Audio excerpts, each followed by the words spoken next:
10절입니다. 예수께서 본래 마르다와 그 동생과 나사로를 사랑하시더니 나사로가 병들었담을 들으시고 그 계시던 곳에 이틀을 더 유하시고 그 외 제자들에게 이르시되 유대로 다시 가자 하시니 제자들이 말하되 랍비여 방금도 유대인들이 돌로 치려 하였는데 또 그리로 가시려 하나이까? 예수께서 대답하시되 낮이 12시간이냐? 사람이 낮에 다니면 이 세상의 빛을 보므로 실족하지 아니하고 밤에 다니면 빛이 그 사람 안에 없는 거로 실족하느니라. 아멘. 이 중에서 저를 따라 읽어주시기 바랍니다. 글씨 읽을 줄 아시는 분은 글씨 읽어주세요. 나사로가 병들었다 함을 들으시고 그 계시던 곳에 이틀을 더 유하시고 그 후에 제자들에게 이르시되 유대로 다시 가자 하시니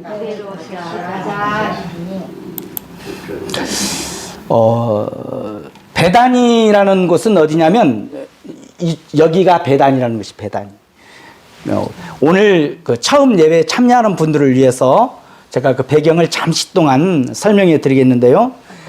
예수님은 아마 이 장소 아니면 이 근방에 어디 계셨을 것이라고 신학자들은 추정을 하고, 베단이, 이것도 베단인데 지금 사건이 일어나는 곳은 예루살렘 근처에 있는 이 베단입니다. 그리고 예루살렘에서 베단이까지는 한 오리쯤 됩니다. 이 베단이라는 곳은 어떤 곳이냐면 가난한 사람들이 모여 사는 곳이었어요. 이 예루살렘이라는 큰 성에 들어가지 못하고 가난한 사람들만 모여 사는 동네, 아주 가난뱅이들이 사는 동네가 베단이라는 곳이었고, 베단위에 특별히 나사로, 마르다, 마리아 세 남매가 사는데 부모님은 일찍 돌아가시고 이 세 남매가 서로 의지하면서 살다가 예수님이 오시면 예수님을 얼마나 극진히 잘 섬겼는지 몰라요. 예수님이 오신다면 그냥 막 마음이 들떠가지고 우리 예수님 오셨다고 해서 먹을 걸 주고 그냥 집에 옥합을 갖다 탁 깨뜨려서 예수님께 부어드리고 머리채를 풀어갖고 막 발을 씻겨드리고 하는 정도로 예수님께 헌신했던 그런 집안이 이 나사로의 집안이었어요.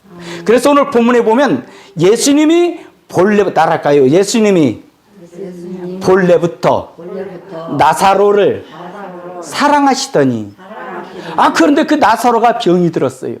예수님이 이 나사로는 지금 가까운데 찾아오지 못하는 이유는 이 예루살렘 성에 사는 유대 지도자들이 예수님만 보기만 보면 돌을 들어서 때려서 죽이려고 하는, 예수님만 보기만 보면 아주 죽이려고 포진을 하고 있기 때문에 예수님의 마음대로 올 수가 없는 상황이었어요. 그래서 자기 오빠 나사로가 병들었는데도 불구하고 이 마르다나 마리아는 예수님, 나사로가 병들었으니 빨리 오세요, 이 말을 못하고 주님의 사랑하는 사람이 병들었습니다, 이 말만 다른 사람을 보내서 통보를 했더니 예수님이 그 말씀을 들으시고 평소와는 전혀 다른 행동을 하시는 거예요.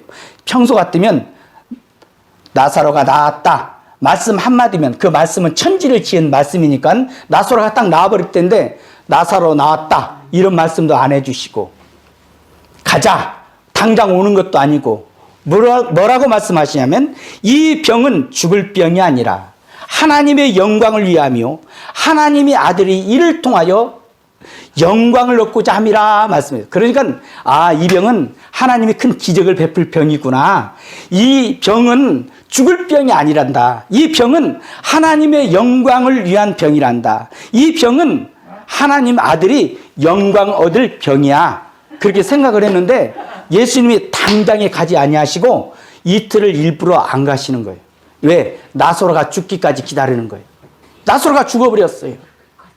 나사로가 죽었어. 중동지방은 시체가 빨리 썩으니까 시체에 썩은 물이 질질 흐르니까 나사로를 장사 지내버렸어요. 예수님은 분명히 말하기를 이 병은 죽을 병이 아니라 했는데 죽었어요. 그리고 무덤에 장사 지낼 것이었어요. 예수님은 이걸 다 아시고 계세요. 그 다음에 오늘 본문에 뭐냐면 따라할까요? 유대로 가자. 유대로 가자. 이 다시 유대로 가자예요. 나사로, 죽은 나사로 살리려고 가는 거예요. 그래서 주님은 나사로를 찾아와가지고 나사로야 무덤에서 나오라. 그러니까 수위로 온 몸을 누에꽃이처럼 꽁꽁 쌌던 이 나사로가, 썩은 물이 질질 흐르는 나사로가 볼딱 일어나가지고 살아났어요. 이 유대로 가자. 유대는 어떤 곳이에요? 원수들이 포진해 있는 곳입니다.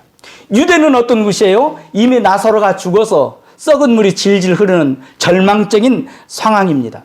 여러분, 우리 인간은 아무도 할 수 없는 그곳에서 무엇인가 할 수 있는 분은 누구냐? 바로 예수님인 줄로 믿습니다. 따라할까요? 사람은 아무것도 할 수 없어. 통곡할 때 예수님은 무엇인가 하실 수 있는 하나님입니다. 애굽에 노예살이를 했던 이스라엘 사람들이 하나님의 능력으로 자유함을 얻었어요. 그리고 자유롭다고 막 노래하고 나오는데 뒤에서 말발굽 소리가 들립니다. 애굽 왕 바로가 아이고 내가 잘못 생각했지. 이스라엘 사람들을 왜 놓았죠? 다시 잡아와야지. 그래서 그 당시에 최강국인 이 애굽이 막 군사를 거느리고 막 지금 잡으러 오는 거야. 그리고 도망을 가는데 앞에 보니까 시퍼런 홍해물이 넘실거리고 있어요. 앞에 가면 홍해수에 빠져 죽고 뒤로 가면 잡혀 죽어요. 사람은 아무것도 할 수 없을 때 우리 하나님께서는 모세에게 말하는 거예요. 여호와께서 모세에게 이르시되 너는 어찌하여 내게 부르짖느냐? 이스라엘 자손을 명하여 앞으로 나가게 하고 지팡이를 들고 손을 바다 위로 내밀어 그것으로 갈라지게 하라. 이스라엘 자손이 바다 가운데 육지로 행하리라. 모세가 지팡이를 들고 손을 내미니까 이 바다가 둘로 갈라졌어요. 누가 상상이나 했겠어요? 누가 그것을 추측이나 했겠어요? 그런데 바다가 쫙 갈라져서 이스라엘 사람들이 바다를 건너니까 애국 군대도 따라오다가 모세가 손을 거두니까 완전히 수장되어 가지고 애굽 사람들이 다 죽고 말았어요. 여러분, 우리 인생에서 우리가 병들고 우리가 저주를 받고 우리가 어찌해서 이 일을 어떻게 해결해 할 때 사람 바라보지 말고 전능하신 하나님 바라보기를 주의 이름으로 축복을 드립니다. 그럼 우리 하나님께서는 그 문제를 분명히 해결해 줄 줄로 믿습니다. 사람은 왜 병이 들고 왜 여러 가지 문제가 생기고 왜 절망 가운데 빠집니까? 바로 죄 때문이래요. 따라할까요? 죄 때문에. 우리 예수님은 이 죄를 없이 하기 위해서 마치 유대를 간 것처럼 이 땅에 내려오신 줄로 믿습니다. 예수님은 이 땅에 내려오셔서 저와 여러분의 지은 모든 죄를 걸머지시고 십자가에서 돌아가신 줄로 믿습니다. 내가 양손으로 지은 죄를 위해서 예수님은 양손에 못이 박히고 내 발로 지은 죄를 위해서 예수님은 양발에 못이 박혔어요. 내가 사랑하지 못한 죄를 위해서 옆구리에 예수님은 창 받으시고 물과 피를 싹 쏟으셨어요. 예수님의 온몸에서는 피가 다 쏟아졌어요. 이제는 다시 살 수 없어요. 그런데 예수님은 하나님의 능력으로 3일 만에 부활하신 줄로 믿습니다. 이제 예수를 믿으면 예수와 함께 우리의 죄는 십자가에 못 박히고 예수님과 더불어 부활한 몸으로 거룩한 몸으로 여러분도 부활할 줄로 믿습니다. 두 번째로 예수님이 유대로 가자 이렇게 말하니까 제자들이 말하기를 뭐냐면 방금도 유대인들이 돌을 들어 치려 했는데 또 그리로 가려고 하십니까? 이렇게 물어보는 거예요. 어떻게 생각하면 예수님을 생각하는 것처럼 생각이 드는데 그러지 않고 자기들이 혹시 죽을까 봐서 예수님을 생각하는 것처럼 하면서 가지 말자. 나사로가 병들었어도 위험하니까 가지 맙시다. 여러분, 그러나 우리 예수님은 우리를 구원하기 위하여 저 영광의 보좌를 버려버리고 이 땅에 내려오신 줄로 믿습니다. 하나님이 무슨 뭐가 깝깝해서 뭐가 답답해서 뭐가 부족해서 이 땅에 내려온 게 아니고 우리를 사랑해서 내려오신 줄로 믿습니다. 우리를 구원하려고 내려온 줄로 믿습니다. 저는 의정부에 살았어요. 의정부에 살았는데 뒤에 이렇게 그 철로가 하나 있는데 철로 맨날 그 기차가 가는 게 아니고 가끔 기차가 이렇게 가는데 뒤에 산에 중턱에 아주머니 한 분이 살았어. 애들이 이제 아장아장 걷는 애기인데 부엌에서 뭘 좀 하고 있는데 애들이 눈에 안 보이는 거예요. 언뜻 생각에 철로에서 놀고 있는 게 생각났어요. 그런데 멀리서 이 기차가 경적 소리를 내면서 오는 거예요. 빵! 불현듯 불길한 예감이 들었어.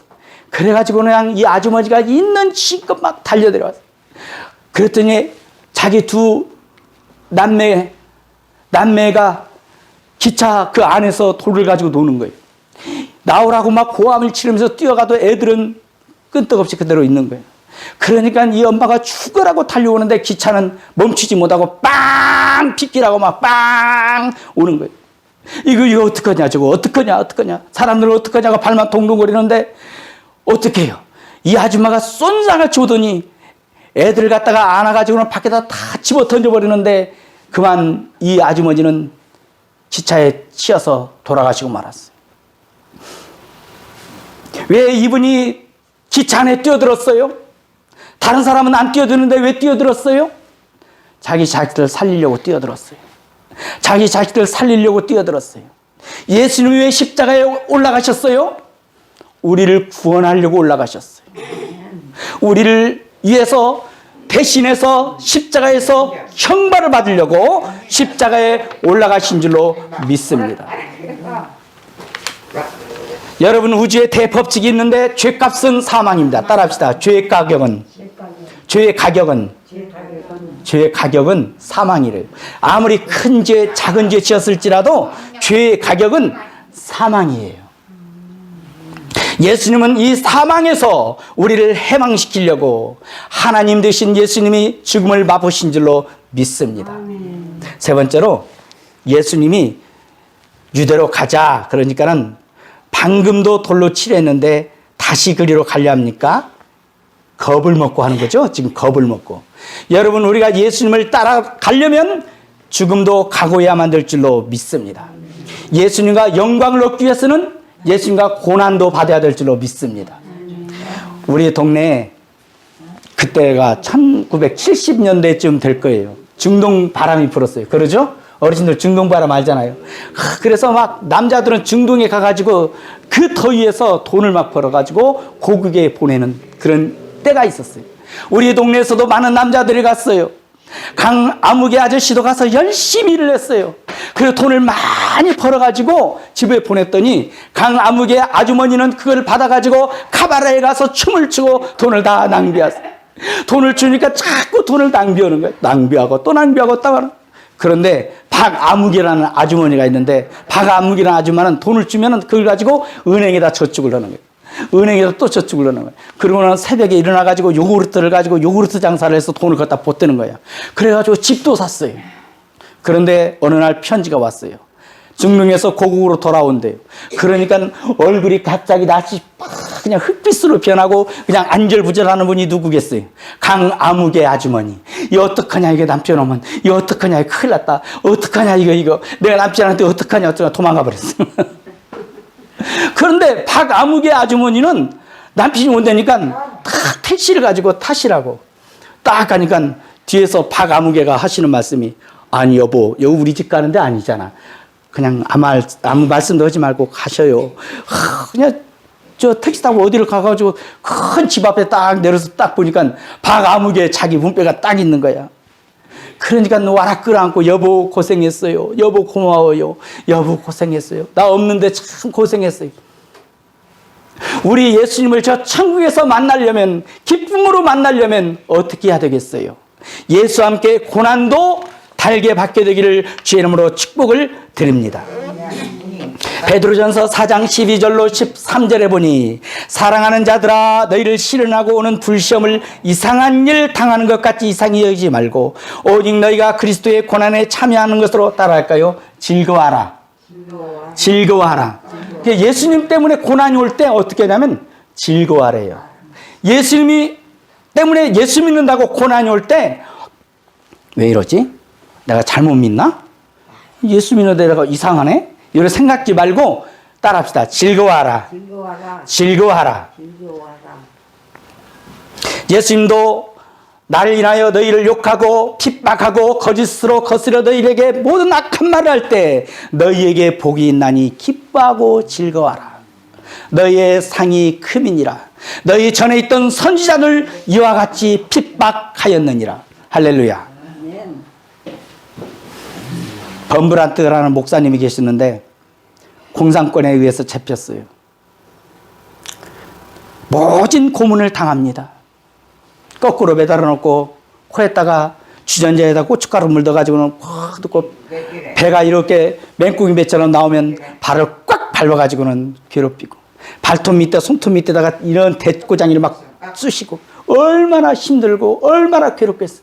몽둥이를 얼마나 많이 맞았는지 몰라. 아이고 소리가 나는 거예요. 그러다가 자기가 성경을 외우고 있는데 성경을 외웠어요. 나를 인하여 너희를 욕하고 너를 핍박할 때는 너에게 복이 있나니 기뻐하고 즐거워하라. 하늘에서 너희 상이 큼이라. 그런데 자기가 자기를 생각해보니까 기뻐하고 즐거워서 춤은 추지는 않았어. 그래서 하나님 앞에 회개합니다. 하나님 용서하세요. 내가 예수님 때문에 고난당할 때 기뻐하고 즐거워서 춤춰야 되는데 기쁘긴 하지만 춤은 못 췄습니다. 그랬더니 하나님이 기쁨을 막 주시는데 배에서 기쁨의 샘이 막 터지더래요. 얼마나 기뻤던지 춤을 그 감옥 안에서 덩실덩실 추면서 아이고 좋다고 막 춤을 췄더니 간수가 보고는 미쳤어. 감옥에서 둘기어 맞고 뭐가 좋다고 저래 춤을 추냐? 야, 이 소문 서방 세계에 알리게 되면 우리 공산주의가 이거 유신이 말이 아니다. 야, 먹을 것 갖다 줘라. 그래서 그날 저녁에 소고기국에다가 신밥에다가 사과에다가 그렇게 줬대요. 여러분 예수님께 나갈 때 고난이 올 때 기뻐하고 즐거워하기를 주 이름으로 축복을 드립니다. 우리의 신앙이 정금 같은 신앙이 되려면 어떻게 해야 돼요? 자꾸 맞아야 돼. 금도 자꾸 불속에도 들어가고 물속에도 들어가고 두들겨 맞고 금도 물속에 들어가고 불속에 들어가고 자꾸 두들겨 맞으면 불순물이 다 제거되어서 정금 같은 신앙이 될 줄로 믿습니다. 그런데 기뻐하고 즐거워해야 되는데 어지간한 사람 아니면 예수 그리스도 믿는다고 고난이 올 때 기뻐서 헤헤헤 웃는 사람은 몇 명 없어. 1등 신앙만 그래요. 그러니까 야고보 사도는 너희 중에 따라합시다. 고난당하는 자가 있느냐? 고난당하는 자가 있느냐? 기도하라. 고난당할 때 기도하래요. 기도하면 능력이 생길 줄로 믿습니다. 기도해야 능력이 생기는 거예요. 베드로 사도는 예수님을 위해서 죽기를 각오했어요. 예수님이 내가 이제 예루살렘에 올라가면 죽게 될 것이다. 그러니까 베드로가 예수님 내가요 예수님과 함께 죽을 것도 각오했습니다. 각오는 했어요. 예수님이 베드로, 야고보, 요한을 데리고 산에 가셔서 겟세마네 동산에서 기도하는 거예요. 기도를 하는데 야고보, 베드로, 요한이 잠을 자요. 예수님이 내려오셔서 베드로야 1시 동안 너 깨어있을 수 없더냐? 기도해라. 깨어있어라. 그리고 또 기도를 하는데 또 조는 거야. 베드로야 깨어서 기도해라. 네 마음에는 원이로되 육신이 약하도다. 기도 시간에 기도하지 않고 졸았던 그리고 잠잤던 베드로는 나중에 예수님을 모른다고 부인하고 예수님을 저주하고 나중에 통곡하는 것을 우리가 볼 수가 있습니다. 여러분 기도하여서 능력 얻게 되기를 주의 이름으로 축복을 드립니다.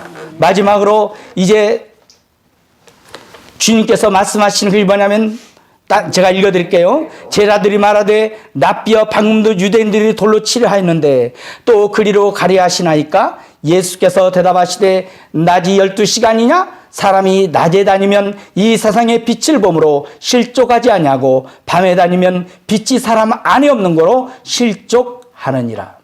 그러죠? 밤에 다니면 지금은 훤하니까 잘 안 넘어지지. 그런데 2000년 전만 해도 등불이 없으니까 밤에 다니면 넘어져요. 잘 넘어져요. 그래서 낮에 다니면 실족하지 않지만 밤에 다니면 실족하느니라. 여러분 예수님과 다니면 실족하지 않을 줄로 믿습니다. 낮에 다닌다는 것은 하나님 뜻 안에서 행하는 것이에요.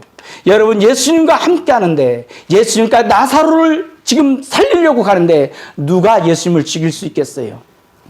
따라할까요? 내 안에 예수 믿는 분만요. 내 안에 예수님이 계신다. 믿습니까? 여러분 안에 예수님이 계시기 때문에요. 두려워할 것도 없고. 예수님은 어떤 분입니까? 내 하나님은 크고 힘있고 능력이 있어 못할 것 전혀 없네. 할렐루야. 여러분이 믿는 하나님은 전능하신 하나님이고, 여러분이 믿는 하나님은 위대하신 하나님이고, 여러분이 믿는 하나님은 놀라우신 하나님이고, 여러분이 믿는 하나님은 죽은 자도 살리는 하나님인 줄로 믿습니다. 그렇기 때문에 실족하지 않습니다. 하나님의 뜻대로만 산다면 절대로 실족할 일이 없습니다. 항상 하나님의 뜻 안에서 주님과 동행하기를 예수 이름으로 축원을 드립니다.